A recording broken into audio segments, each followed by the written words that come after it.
राजा जनक के जीवन, उनके विवाह, उनके राज्य और उनसे संबंधित पौराणिक व ऐतिहासिक संदर्भों को समझना होगा। राजा जनक त्रेतायुग के एक अत्यंत प्रसिद्ध, धार्मिक, दार्शनिक तथा न्यायप्रिय राजा थे। उनका उल्लेख रामायण और अन्य पुराणों में विस्तार से मिलता है। वे मिथिला, वर्तमान में बिहार राज्य का भाग के शासक थे और जनकवंश के। राजा जनक को विदेह जनक भी कहा जाता है। वे जनक वंश के शासक थे और मिथिला उनकी राजधानी थी। वे अत्यंत विद्वान, धर्मात्मा, ब्रह्मज्ञानी और तपस्वी राजा माने जाते हैं। वे स्वयं दर्शन, योग और वेद ज्ञान में निष्णात थे। उनके दरबार में समय समय पर ऋषि मुनि, विद्वान और साधु संत ज्ञान की चर्चा हेतु आते रहते थे। राजा जनक का नाम सिरध्वज जनक था और वे देवी सीता के पिता थे। ऐसा माना जाता है कि जब वे खेत जोत रहे थे तब उन्हें धरती से एक कन्या सीता प्राप्त हुई। इस कारण उन्हें सीता के जनक भी कहा जाता है। राजा जनक का विवाह एक अत्यंत पवित्र और प्रतिष्ठित क्षत्रिय वंश में हुआ था। पौराणिक कथाओं के अनुसार उनकी पत्नी का नाम सुनैना था, जो भृगु वंश से संबंधित बताई जाती है। कुछ ग्रंथों में उन्हें क्षत्रिय वंश की कन्या कहा गया है और कुछ स्थानों पर वैदिक वंश की। राजा जनक की पत्नी सुनैना देवी सीता और उर्मिला की माता थी।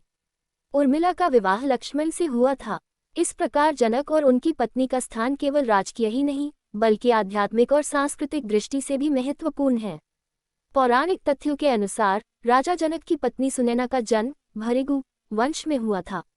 भृगु ऋषि का संबंध मुख्यतः गुजरात, महाराष्ट्र और राजस्थान के कुछ भागों से माना जाता है, लेकिन मिथिला की भूमि पर भी भृगु वंश के प्रभाव की कथाएं मिलती हैं। कुछ ग्रंथों में उल्लेख है कि सुनैना भूमिपाल या विदर्भ प्रदेश की राजकुमारी थी। विदर्भ वर्तमान में महाराष्ट्र का हिस्सा है, जिसका प्रमुख नगर कौशाम्बी या कौंडिन्यपुर बताया गया है। कौंडिन्यपुर वर्तमान में महाराष्ट्र के अमरावती जिले में स्थित को विदर्भ की राजधानी माना जाता है। यदि यह मान लिया जाए कि सुनैना विदर्भ नरेश की पुत्री थी, तो यह क्षेत्र महाराष्ट्र के उत्तर पूर्वी भाग में स्थित था।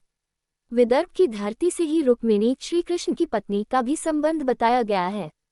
विदर्भ एक अत्यंत प्राचीन और वैभवशाली राज्य था, जिसकी संस्कृति, साहित्य और वैदिक परंपराओं में गहरी जड़ें थीं। रामायण, विष्णु पुराण, ब्रह्मांड पुराण और अन्य ग्रंथों में राजा जनक का उल्लेख प्रमुखता से मिलता है, लेकिन उनकी पत्नी के कुल और ससुराल की जानकारी स्पष्ट रूप से कम मिलती है।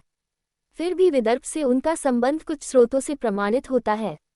रामचरितमानस में तुलसीदास जी ने जनक को विदेह कहा है, जिसका अर्थ है कि वे आत्मज्ञान की उस अवस्था में थे जहाँ देह बुद्धि नहीं रहती।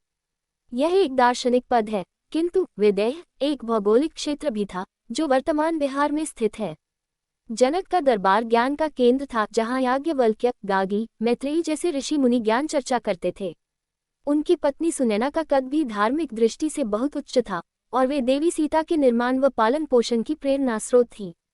राजा जनक का ससुराल पौराणिक और ऐतिहासिक संदर्भों के अनुसार विदर्भ प्रदेश में स्थित था, जो आज के महाराष्ट्र राज्य का हिस्सा है। उनकी पत्नी सुनैना का जन्म वहीं हुआ था और वे एक प्रतिष्ठित क्षत्रिय वंश की कन्या थी। यद्यपि ग्रंथों में स्पष्ट रूप से स्थान का नाम नहीं मिलता, लेकिन विदर्भ का नाम बार बार उभरता है। जनक और उनका परिवार न केवल एक आदर्श राजपरिवार था, बल्कि धर्म, नीति, ज्ञान और दर्शन के प्रतीक भी थे। राजा जनक की जीवन शैली, उनका विचार और उनका पारिवारिक संबंध आज भी भारतीय संस्कृति में प्रेरणा का स्रोत हैं।